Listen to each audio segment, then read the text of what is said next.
నిరాడంబర జీవితం అంటే ఏంటని చాట్ జీపీటీని అడిగి చూడండి. విలాసవంతమైన జీవనశైలిని కాకుండా తక్కువ వస్తువులతో అవసరాలకు మాత్రమే ప్రాముఖ్యతనిస్తూ ఆర్థికంగా స్థిరంగా ఉండేలా జీవించడం అని సమాధానం ఇస్తోంది. అంటే చాట్ జీపీటీ కూడా చాలా తక్కువ పదాలను ఉపయోగించి జవాబిస్తోంది. దీనినే ఇప్పుడు ఇంగ్లీష్ లో మినిమలిస్ట్ లైఫ్ స్టైల్ అని అంటున్నారు. అంటే విలాసవంతమైన జీవితానికి వ్యతిరేకంగా గడిపే నిరాడంబర జీవితం అన్నమాట. బ్రతికున్నన్నాళ్ళు రెండు చేతుల సంపాదిస్తూ ఇంటి నిండా వస్తువులను పోగేసుకుంటూ గడిపిన సంపన్నులు అన్నింటినీ త్యజించడమే ధ్యేయంగా మినిమలిస్ట్ లైఫ్ స్టైల్ ఎంచుకుంటున్నారు. ఇప్పుడు అది ట్రెండింగ్ గా మారిపోయింది. సరళమైన జీవన శైలి కోసం వస్తువులు, పెద్ద ఇళ్లు, ఖరీదైన కార్లు వంటి వాటికి ప్రాధాన్యం ఇవ్వకుండా అవసరమైన వాటితో సంతృప్తి చెందడం చేస్తున్నారు. ఇదో రకం వానప్రస్థాశ్రమం అనుకోవచ్చని అంటున్నారు విశ్లేషకులు. ఈ పదం గురించి కూడా జీపీటీని అడిగితే వానప్రస్థాశ్రమం అనేది హిందూ మతంలోని 4 ఆశ్రమాలలో 3వది. ఇది గృహాశ్రమం తర్వాత సన్యాసాశ్రమం ముందు వచ్చే దశ. ఈ దశలో వ్యక్తి తన ఇంటి బాధ్యతల నుండి కొంతవరకు విరమించుకొని సలహాదారుగా ఉంటూ క్రమంగా భౌతిక బంధాల నుండి దూరం అవుతాడన్నమాట. అయితే మినిమలిస్ట్ లైఫ్ స్టైల్లో ఒక గృహస్థు సన్యాసం పుచ్చుకున్నట్లు ఎంత మాత్రం కాదు.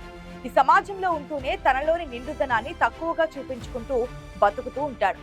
వస్తువుల కన్నా అవసరమైన వాటికి ప్రాముఖ్యత ఇవ్వడం, ఆహారం, బట్టలు, వసతి వంటి కొన్ని ప్రాథమిక అవసరాలను తీర్చుకోవడం, అనవసరమైన వస్తువులను కొనడం, విలాసవంతమైన ప్రయాణాలు చేయడం వంటి వాటికి దూరంగా ఉండడం, అవసరమైన వాటిని మాత్రమే కొనుగోలు చేయడం ద్వారా అప్పులు చేయకుండా ఉండడం, ఇతరులకు సహాయం చేయడం, సమాజానికి ఏదైనా చేయాలనే తపన కలిగి ఉండడం, డబ్బును పొదుపు చేయడం, భవిష్యత్ అవసరాల కోసం సిద్ధంగా ఉండడం అనే ప్రత్యేకమైన జీవన శైలినే మినిమలిస్ట్ లైఫ్ స్టైల్ అంటున్నారు.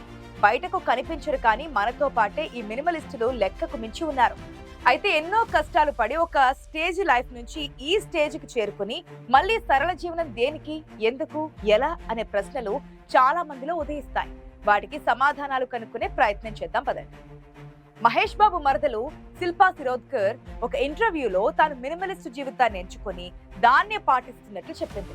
ఆమె చెప్పిన మాటల్లో ఆసక్తికరంగా అనిపించిన విషయం ఏమిటంటే, మరీ నిరాడంబర జీవితం అని కాదు, మరీ సరళమైన జీవితం అంటే ఏది అవసరమో అంతే ఉంచుకొని మిగతావి వదిలేయడం అన్నమాట. మరి దీనినే సాధు జీవితం అంటారా? అంటే మీ ఇష్టం, మీరేమైనా అనుకోండి, నేను మాత్రం ప్రస్తుతం ఈ రకమైన జీవితంతో సంతృప్తికరంగా ఉన్నానని చెప్పడంతో ఈ లైఫ్ స్టైల్ పట్ల ఆసక్తి పెరిగింది. మామూలు వ్యక్తులలో ఎలాగూ అంత ఉండదు, కానీ సెలబ్రిటీలు అనవసర షో పుటప్స్ వదిలేయడం అంటే చాలా కష్టం కదా. ఆమె నిజంగా దీన్ని పాటిస్తుంటే అభినందనీయం. దీంతో ఈ మినిమలిస్ట్ జీవితం గురించి అంతా గూగుల్లో శోధిస్తున్నారు. సమాజంలో ఎన్నో రకాలైన వ్యక్తులు ఉంటారు, ఎన్నో స్తోమతలు కలిగిన వ్యక్తులు ఉంటారు. మనం చెప్పుకుంటున్న మినిమలిజం అందరికీ ఒకేలా ఉండదు. వారి వారి వ్యక్తిగత లక్ష్యాలు, విలువలను అర్థం చేసుకోవడం ఇక్కడ ముఖ్యమైన విషయం. అది వస్తువులను తగ్గించడం కావచ్చు, లేదా ఇంట్లో సరళతను పెంచడం కావచ్చు. మినిమలిస్ట్ అవ్వడం రాత్రికి రాత్రే జరగదు.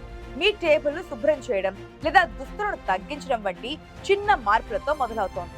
ఇతరులతో పోల్చుకోవడం మానుకొని ఉన్న దాంట్లోనే ఆనందాన్ని వెతుక్కోవడంలో చాలా సంతృప్తి ఉంటుంది.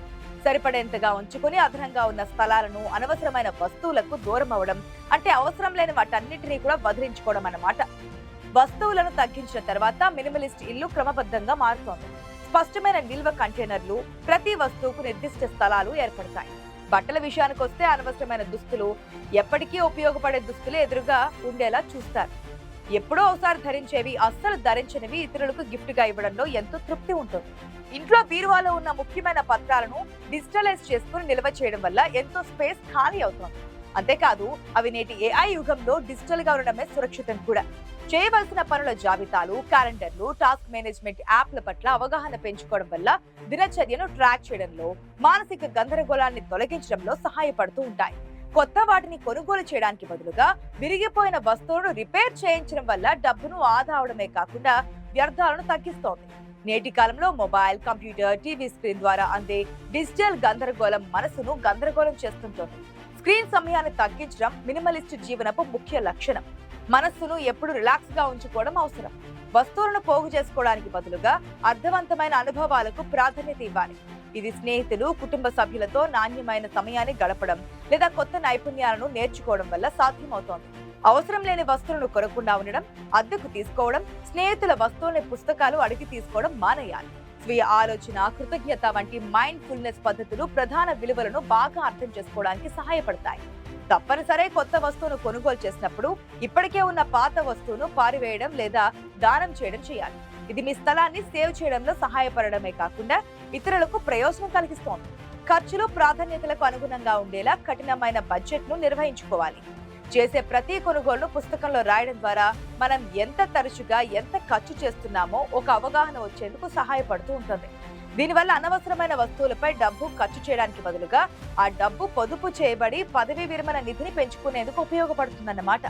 ఏ విషయంలోనైనా ఒత్తిడికి గురైనప్పుడు దానిని నివారించడానికి యోగా, ధ్యానం లేదా లోతైన శ్వాస వ్యాయామాలు వంటి మంచి అలవాట్ల కోసం ప్రయత్నించాలి. వినడానికి కొంచెం కష్టంగా ఉన్న ఈ రకమైన మినిమలిస్ట్ జీవన శైలిలో అనంతమైన తృప్తి ఉంటుందని అంటున్నారు. ఈ విషయంపై ఇప్పటికే అవగాహన సాధించారు విప్రో అధిపతి సతీమణి సుధా నారాయణమూర్తి. అవసరం లేనివి వదిలేసి తక్కువ సామానుతో సాత్విక ఆహారం, సరళమైన బడ్జెట్ తో జీవిస్తున్నారు. ఏది ఎంత అవసరమో అంతకే పరిమితం అవ్వడం, ఖర్చుల్ని కత్తిరించడం, షో పుటప్స్ వదిలేయడం, సొసైటీ కోసం కాకుండా మీ కోసం బ్రతకడం కొంచెం కష్టమే అయినా మెల్లిగా మొదలు పెడితే అదే మిమ్మల్ని ఒక కొత్త జీవన శైలిలోకి దూసుకుపోతుందంటున్నారు విశ్లేషకులు. మనకు జీవితం ఎన్ని నేర్పించినా, ఆర్థికంగా ఎంత సంపాదించినా, నానాటికి పెరుగుతున్న విజ్ఞానం, సాంకేతిక అభివృద్ధి వల్ల మన భౌతికమైన సుఖాన్ని పెంచే వస్తువులు ఇబ్బడి ముబ్బడిగా వస్తూనే ఉన్నాయి. వాటితో పాటే మన అవసరాలు పెరుగుతూనే ఉన్నాయి. పెరిగిన కొద్దీ వాటిని సమకూర్చుకోగలిగే స్థాయిలో తాపత్రయం కూడా పెరుగుతోంది. నిజానికి సాంకేతిక రంగ నిపుణులు అందించే ఫలాలను తప్పనిసరిగా పొందాల్సిందే. కానీ ఎక్కడో ఒక చోట బ్రేక్ అనేది అవసరం అంటున్నారు మినిమలిస్టులు. మన జీవితానికి అవసరమైన ప్రాధాన్యతలను తెలుసుకోవడం, అసలు అవసరం ఉందో లేదో వివేచన పెంచుకొని పరిశీలించి అప్రమత్తమైతే నిరాడంబరతకు దగ్గరగా ఉన్నట్టే.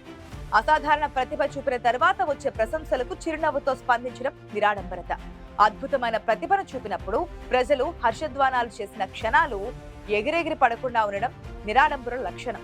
నిరాడంబరతలో ఉన్న అనేక కోణాలను ఇక్కడ మనకు స్ఫురించవలసింది నిగర్వం. అసామాన్యులైన సామాన్యుల వలె వర్తించడం, అందరితో కలుపుగోలుగా ఉంటూ అరమరికలు లేకుండా మాట్లాడడం నిరాడంబర పరుల వ్యక్తిత్వంలోని ఒక కోణం మాత్రమే. అట్టహాసం, హడావిడి, వెంపర్లపాటు లేకుండా ఉండడమే మినిమలిస్టుల విశిష్టత. ఎంత ఎదిగామన్నది కాదు, ఎంత ఒదిగామన్నదే ముఖ్యమనే లైన్ తో పాటే ఒక సినిమాలోని డైలాగ్ ఇక్కడ తప్పకుండా చెప్పుకోవాలి. ఎక్కడ నెగ్గాలో కాదు, ఎక్కడ తగ్గాలో తెలిసినోడు గొప్పోడు. వారే మినిమలిస్ట్.